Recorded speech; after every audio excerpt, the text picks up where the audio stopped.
sure has a lot of questions.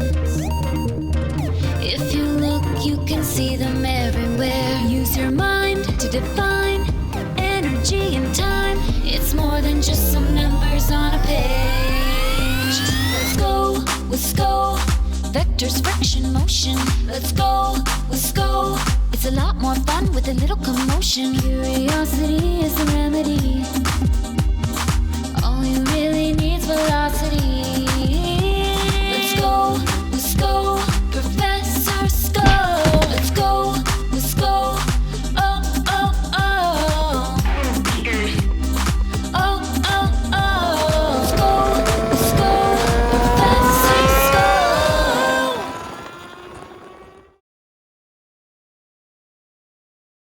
Hi, hello. Professor SCO for the triathlon race. Oh, I'm such a fan. Can I please get your bib number? 230, please. Of course. Here you go. Perfect, thank you so much. You're welcome. Oh, hey, you're here. It's me, Professor SCO, and I'm officially checked in and registered for the Summer Sports Triathlon. Let's check out the race swag together. I've got,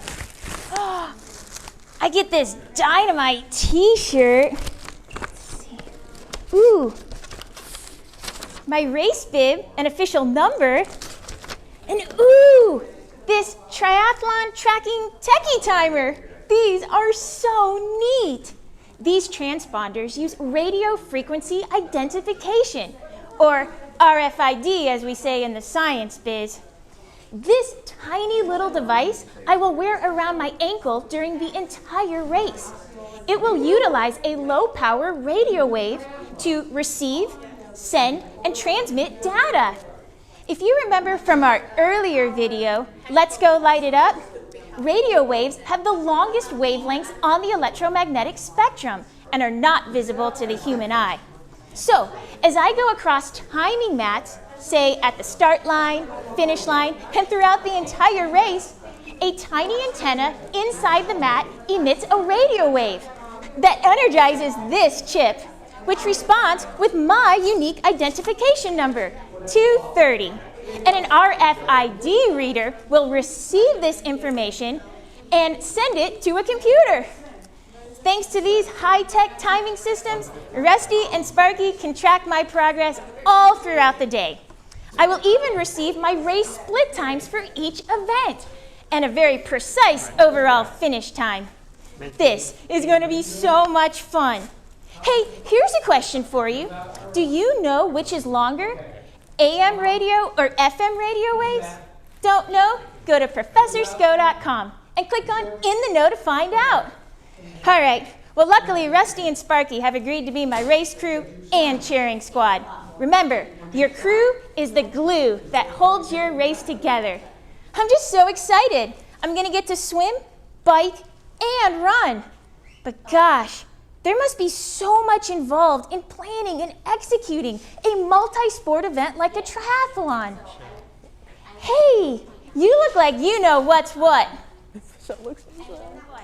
You also look super busy, but do you mind if my viewers and I ask you just a few quick questions? Sure.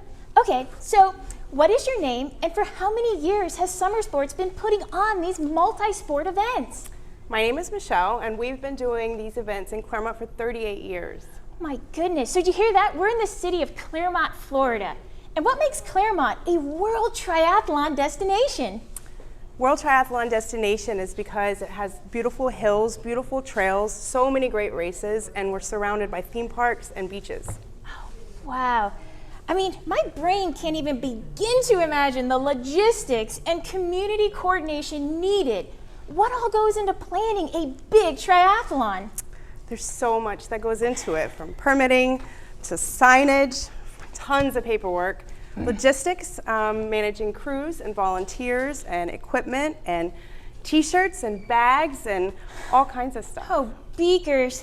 What do you think is the most difficult part?